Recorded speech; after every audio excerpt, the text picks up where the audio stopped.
I'm Jana Stern, your host, and today is part one of a two-part episode reading with my friend, Laura Orcutt. This episode is something that I am so excited to share with you guys. Laura is number 2 at the Astrology Hub community. She runs the show in so many different beautiful and important ways in a community that is focused on teaching other people about astrology through the different lenses, bringing in many different astrologers from around the world, teaching tons of tools and modalities and belief systems. Astrology Hub is a community like no other. And if you're curious, please go ahead and check them out. If you're somebody who wants to learn about astrology, go ahead and visit their website, feel into whether this community is right for you. It is a place that I am honored to be a part of each and every month for their new moon, full moon, and everything in between festivals and events that they hold. Laura came into this conversation feeling like she was on the threshold of something huge that she couldn't name. And now, a few months later, I giggle and chuckle at exactly what is unfolding in her world and in the world of Astrology Hub as things continue to expand. She talks about being in a rocket ship that's like about to launch, and she can feel the positivity and the excitement, but it was clear that the message she needed to receive needed to come through a lens that she didn't normally look at things. So when she handed me her birth details, Spirit said, "Don't read her astrology chart, get into her quantum human design." So I did. Laura is a projector, or in quantum human design language, an orchestrator. And we get deep into the meaning of what that is and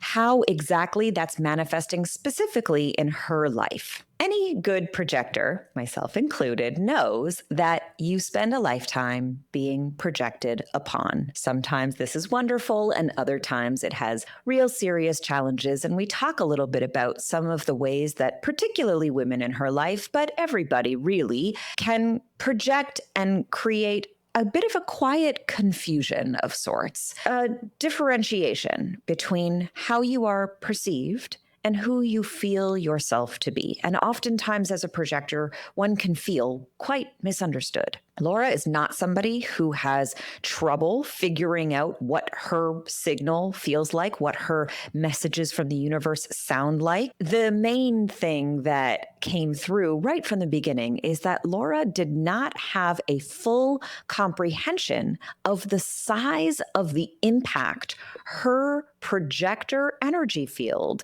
is actually creating on the collective. One of the first things I do in this episode is name that scale before she even asks. I reflect back to her the huge impact that she has been making for many years at Astrology Hub. And we get into the depth of the container that she is holding and how unbelievably magnificent it really is. We talk a little bit about the feminine, which is a huge theme at Astrology Hub because it is feminine owned and female run, and there are many female employees. But we talked about the energy of the feminine not only being this soft Venusian energy, but that sometimes the feminine energy that we need to bring feels more like Kali on fire. And if you know me, you know that that is something I stand behind 150%. This subtle but important reframe gives Laura a kind of permission to reframe as not being masculine or aggressive, but rather being in her mama bear energy. We talk about her projector field and the ways that she completes things at work as sort of being the one who maintains the periphery, who keeps things structurally sound, and that she had been moving into the apex, into the center of that circle, of that Fibonacci shape that is really creating the momentum for her to lift off with Astrology Hub. In the first half of this episode, you'll hear me read her the text of what Karen Curry Parker, the founder of Quantum Human Design, actually wrote, knowing that as a projector and just a brilliant woman, Laura is absolutely going to take what I read her and run with it. And she does. She has certainly applied it in her life, and it is always so beautiful after a reading for me to see exactly how people integrate these messages into their world. You'll hear me talk a little bit about the not self theme of a projector, which is bitterness. Bitterness is one of those things that when it hits, oh boy, I'm not going to be functioning right now. And Laura discusses her bitterness a little bit in this episode in a way that I hope will help those of you who are projectors to understand yourself a little bit deeper. We talk a little bit about how important it is waiting for the right opportunity, and that Laura is so proficient at doing exactly that. And that for any projector, her field, whatever she's doing, even if she's just sitting on the couch existing, she is shifting collective consciousness in her own field, in her own energetic body, therefore projecting it out and helping others to do the same. It's not a small role. Laura is somebody who absolutely trusts her own signal. And that is because the only static that is present is that she undercuts herself. She self-deprecates and minimizes herself so that she doesn't actually project too big and remains at a comfortable female level of not too much. But in this episode, you'll hear me give her full permission that who she is magnetic and magnificent and absolutely influencing the whole collective perspective. Laura is somebody who deeply surrenders to flow. She even says, I've never pushed for any title, it just happened. And she talks about the way in which her role in Astrology Hub has unfolded so naturally based on her own humility and her own trust in that following that inner signal. She has very little disruption in her field except for that minimizing. She says, I don't feel the desire to call myself a leader, which to me says that she has faith in the work, not yet in herself as the one who's doing it. She says she's never considered her role from a collective perspective, which tells me that she really does believe in the mission, not necessarily her own place within it. She is, in the static versus signal quiz, a consulter, somebody who needs to get the truth from without that is already being echoed from within. She says, I trust the universe completely. I'm just not sure that I'm the one who's working through it at that scale. She doesn't say it exactly in those words, but that really is the energy behind it. As a fellow projector, it was very easy for me to match this frequency with her, to understand exactly who she is, how she is, and the ways in which it is naturally intrinsic for us as projectors to want to sort of shrink back, not be too influential, because that power is overwhelming. And when you are somebody who runs that with humility and kindness, you try to shrink back from influencing. But Laura's role is one of huge influence. And she is, as I talk about in this episode, bringing the 5D down as the 3D comes to meet it. So the energy here is really shifting, and Laura and Astrology Hub are helping us move towards that evolutionary consciousness. Have a listen to part 1 of this episode and join me at the end for a special invitation. So yeah, first introduce yourself. Yes. Hi, my name is Laura, and I am an astrologer, a project manager, a mama, a wife, a daughter, sister, and I'm many, many things. In my personal life, it feels like I am like at the bottom of not a mountain because it's not a climb. I feel like I'm in a rocket ship that's about to take off is honestly how I feel.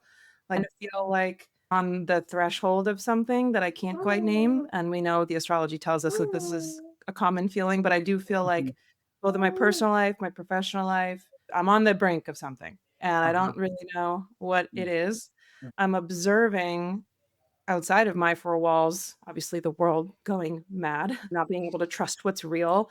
And this concept is not new to me. I kind of have known that the world is kind of a facade in a lot of ways, but I feel peaceful in my four walls. And so that just tells me that like I'm on the right path. And yeah, so that's like where I'm just trying to focus on like that rocket ship feeling and like kind of tune out the rest of the noise as best I can. What's coming up for me is just like a lot of the unknown and just trying to embrace the unknown, both in my personal life, but also on like out there, like there's a lot of unknowns and I'm just kind of trying to be open to it all. And like, so that I can like align myself with what's true because we don't know what's true, if that makes sense. Yeah. And the concept of what is true feels like it's evolving, but also dissolving, like it's sort of doing both at the same time.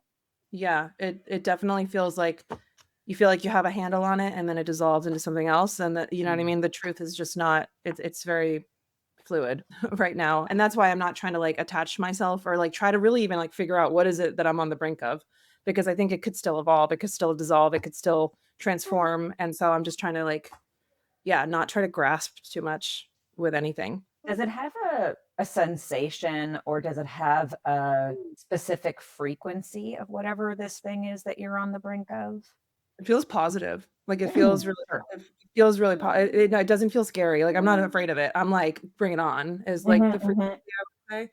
I feel like I've been doing a lot of work in my life to like internal work to like align myself with internal and the out external. And so I just feel like I just have an internal intuitive sense that that's like starting to pay off in a way where I'm just starting to feel a little bit more secure in myself, who I Mm, am.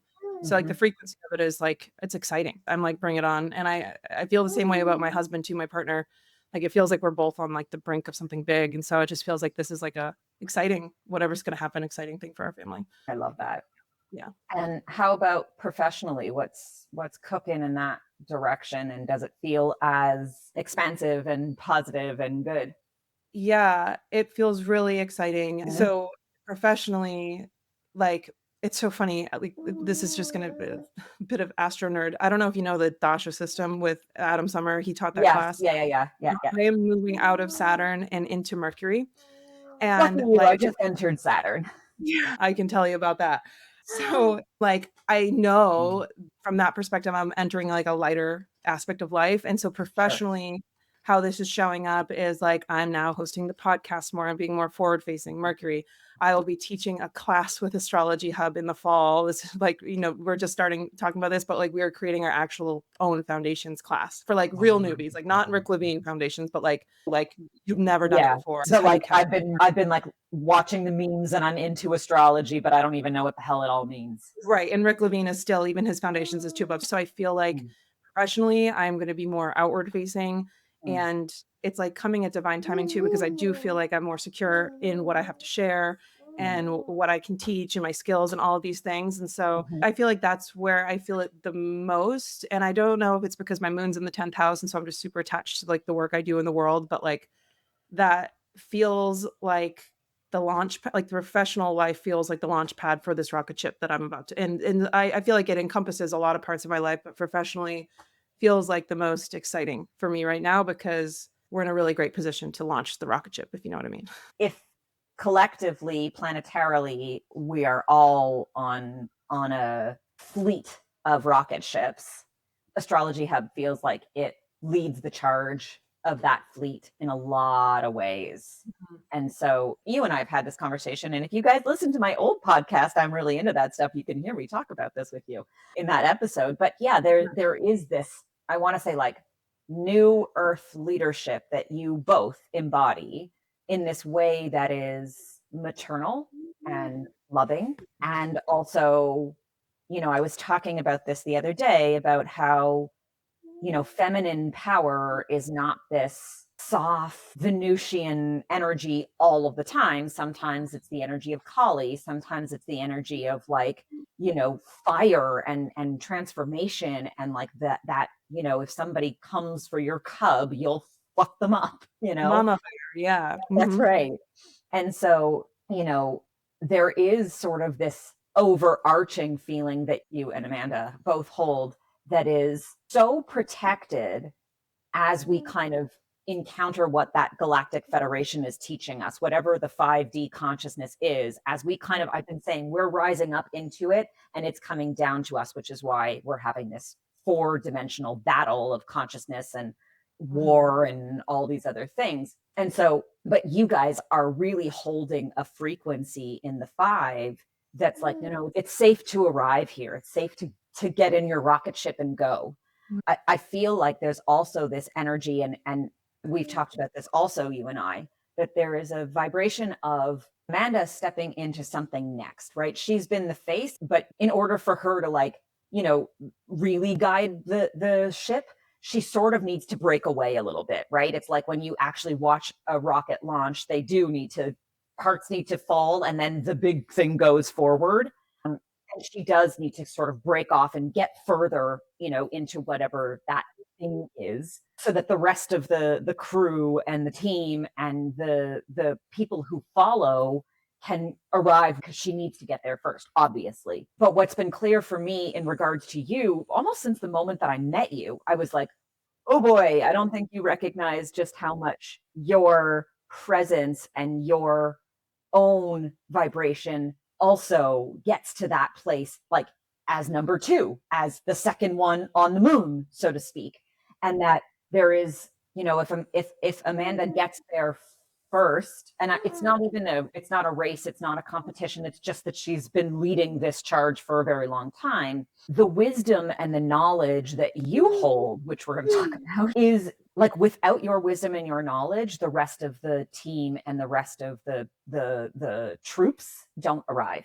As in, every member of Astrology Hub and every future member who can't even yet understand why the memes even resonate for them. They're like, I'm in a Taurus. And you're like, you're a lot more than that. Yeah. And so, there is this big, big, big, big, big need for your specific knowledge, your specific wisdom to come through as the, like, Amanda has the container of it.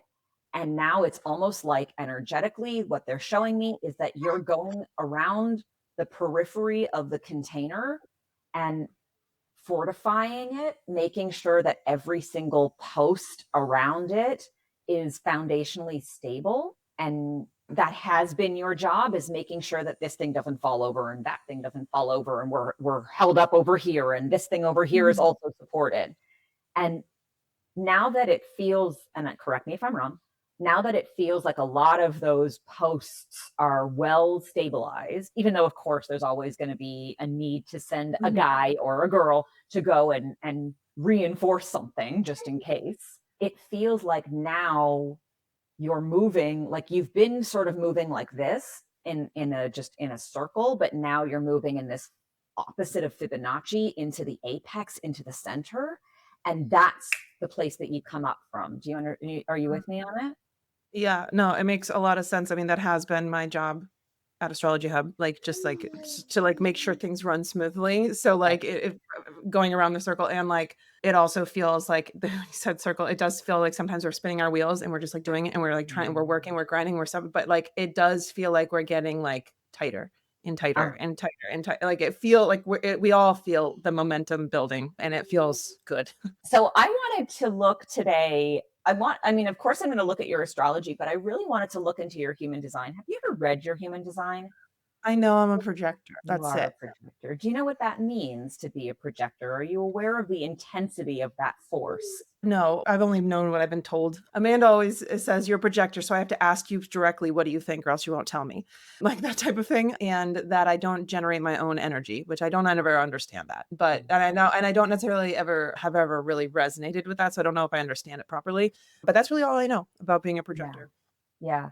Well, specifically to not generating your own energy, it's that you need people or invitations to get the generating of your energy going. So once you've been invited to something with the correct invitation, you can create all the energy that you need to change whatever you want in the world, because that's what we projectors are here for.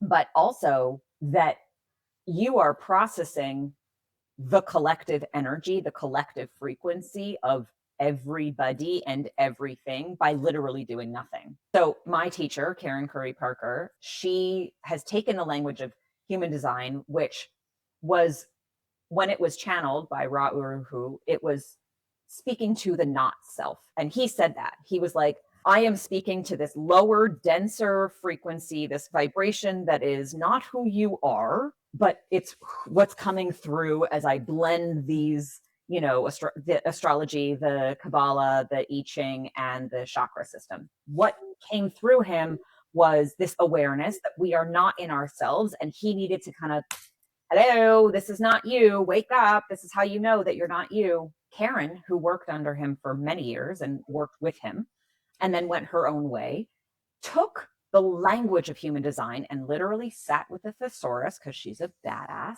and rewrote all of the language to the quantum self, to the higher self.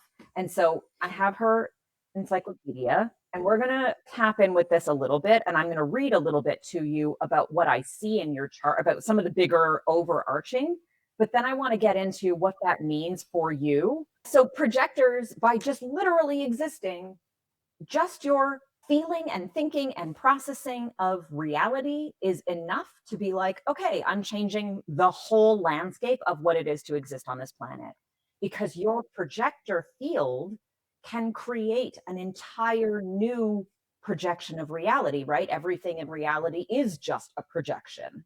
So the way that you're receiving any information in the world, in your body, in your field, is something that is shifting and changing. The other thing about being a projector, and I'm going to read about it a little bit so that you have a deeper understanding of it, is that people will project onto you. Yes, that's been a common theme in my life. Go on, say a little more. I just feel like my relationships that I've had throughout my life, I've struggled with relationships, mostly actually platonic and like friendships of like people expecting me to be different than I am, or people like wanting me to be different and then getting mad when I'm not that person that they want me to be in their heads. And Yep. so I feel like I'm either like attracting these types of people, or yeah, it's been a common theme, especially in friendships with women. Actually, No, it's no. been like I feel like a projector, and then I'm like, why are you surprised that I'm not that person? Because I've never pretended to be that person. Yeah. Well, the way that you can literally think about it is you are both the camera that is projecting and you are the screen. And so they are looking at the screen of what they think they see, and they're naming that film, that self, as something. Mm. And so, if, for example,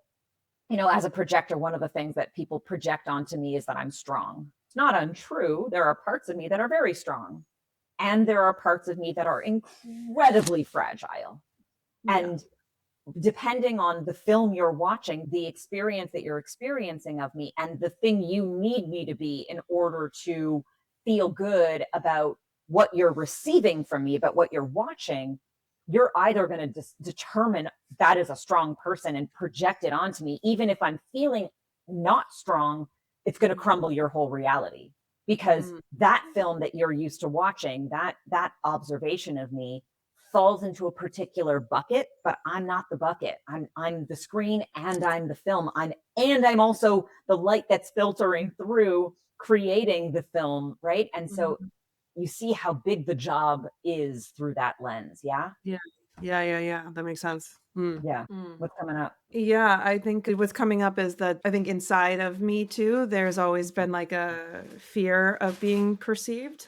I think that this kind of relates to this issue of like never being sure of how people are perceiving me. So being self-conscious about it and Uh-huh. not like the different buckets of who I am, or like allowing myself to like own one part of me at one time, but then being able to say what you just said of like, yeah, I'm strong right now, but then like I can be fragile here.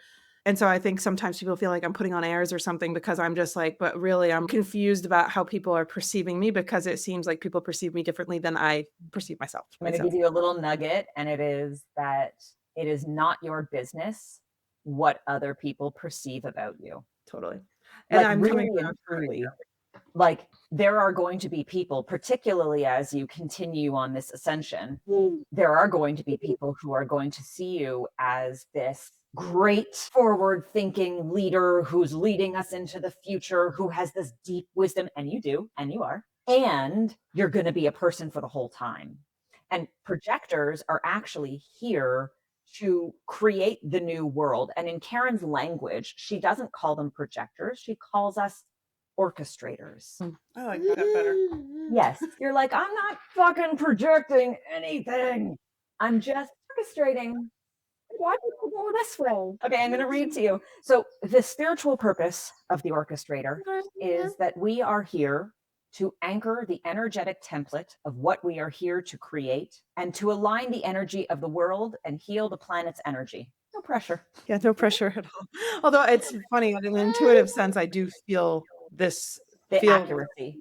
yeah, I've always felt like very one with the universe from a very young age. So, Yes, yeah. yes, yes. All those 12th house planets, all those first house planets. You're just like, I'm me. And if it's got to end, let's go to the universe and come on back, right? Exactly, exactly, yeah.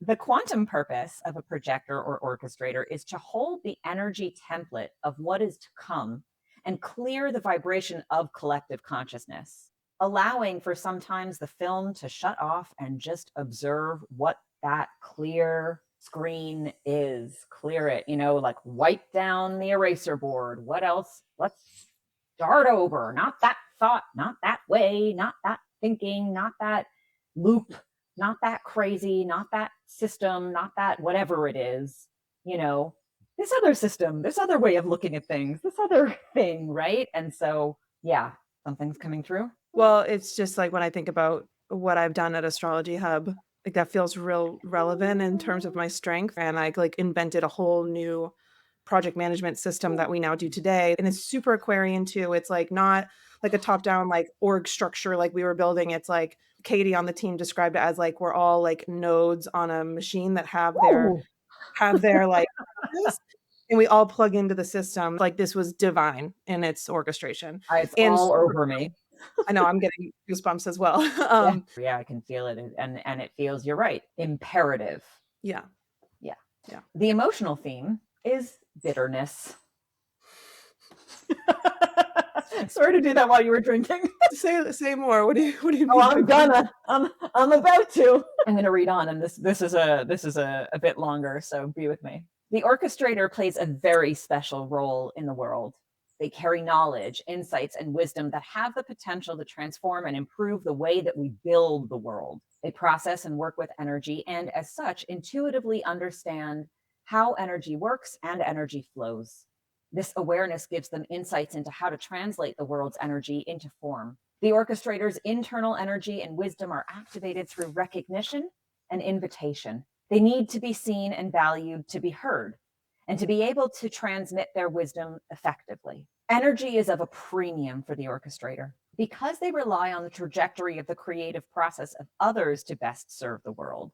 If the orchestrator is not engaging in the correct alignment with the creative process, they run the risk of using their own energy to try to force a project into form. Consequently, they can burn themselves out pushing for recognition, doing all the work instead of allowing others to do the building and offering up their wisdom with people who don't cherish the value of what the orchestrator is offering. An exhausted orchestrator can be bitter. Bitterness signals two vital things in the orchestrator experience. When an orchestrator is bitter, it means that they are not valuing themselves enough to wait for the people who genuinely cherish their insights and wisdom to activate their energy.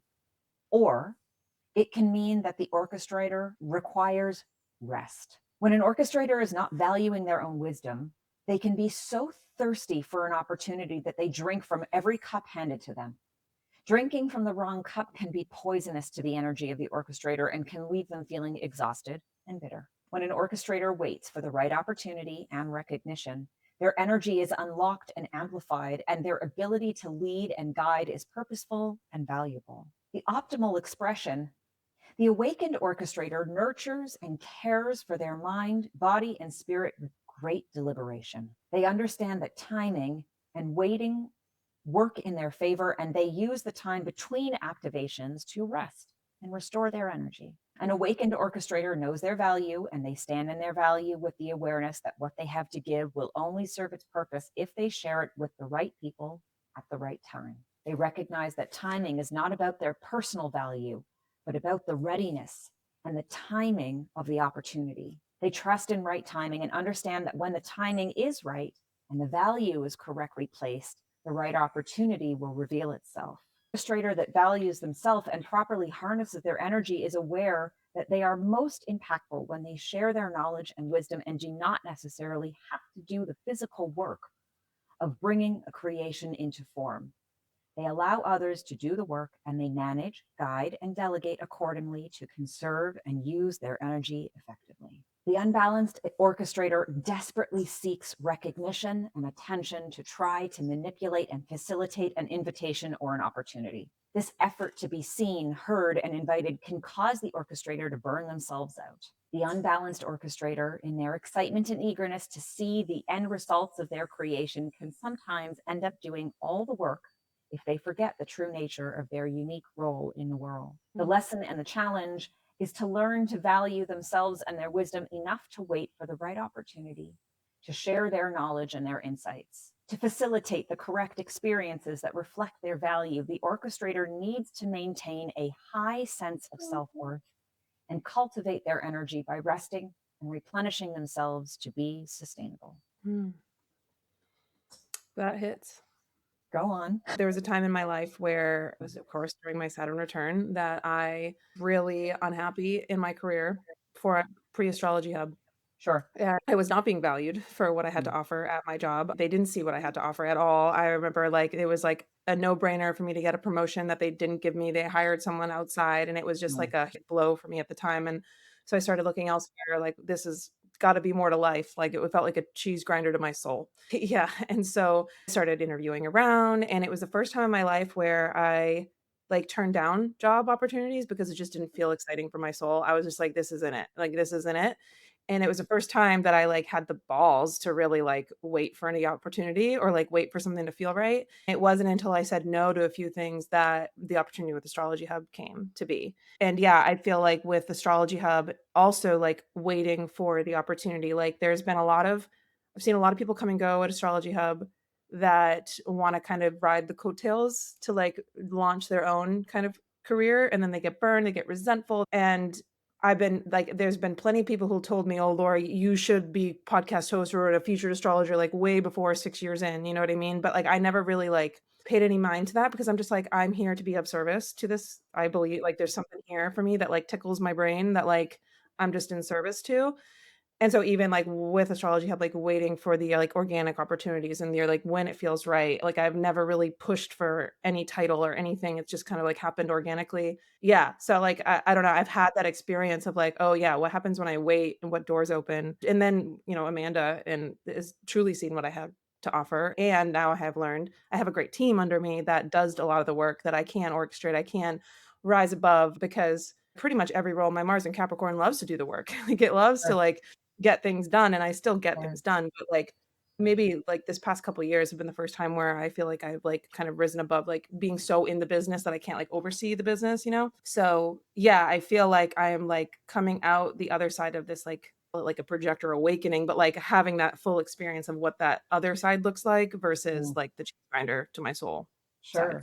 I love Yeah. that. That's fantastic. More of that in the world, please, especially for projectors. One of the things that they were saying is doing the work, which you love to do, is no longer about making sure that those posts are stable, right? Now, you doing the work actually looks like what does it take for me to be well rested enough to get to that center point of liftoff? And so, yeah, being aware that from your high level perspective, which you do have as a projector, you're looking at it from a higher place, which is how you were able to implement all of the different things in 2023 of the new structure of the business. That comes from you not being the one to ensure that the cement is firm around one post because you can't be worried about that post. You have to be worried about the entire structure and all of the little things that are going to happen within it, and then all of the things that are being built around it as well, right? And so there's so much more to what you can see that, yes, it's amazing that you love to do the work, but what the work is going to keep shifting for you. And the cliff's edge of this thing that you're jumping into, this new thing, when you were talking about it earlier, you were saying it feels like big and exciting and I can't wait to like get there. And they were saying to me like, yeah, you have all the right bungees and supports to take that leap and know that not only will you like land where you need to land, but there's no fear in the jumping either. There's not even that like that you sort of get, right?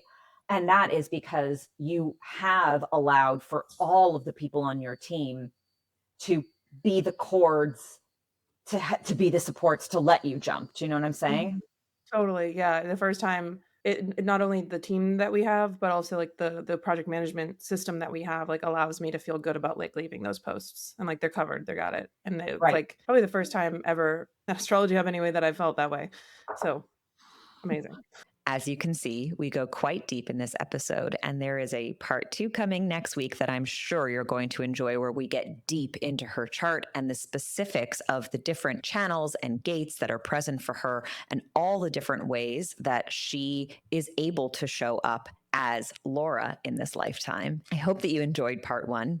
And I want to invite you. In a coming episode, I am going to be answering your questions, whatever they might be, whether they're about crystals, astrology, psychic things, metaphysics, or just the mundane questions about your life or questions about reality, big questions about reality, whatever they might be.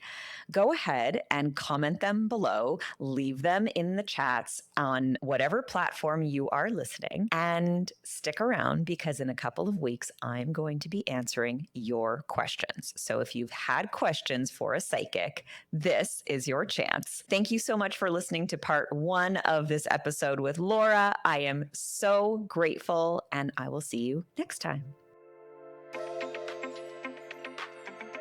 You've just listened to the Just Jana Show. Whether you sat with me through a live reading or just let me talk my shit to camera, I hope something I called out landed for you. Share with me the one thing that shifted or a question you've got in the comments, or send this episode to someone who deserves to stop shrinking their light. If you're enjoying this kind of energetic reprogramming, please like and subscribe. If you want me to read beneath the surface of your life, apply to be a guest and get a live on-air reading at the link in the show notes. I'm Just Jana, and I'll see you next time.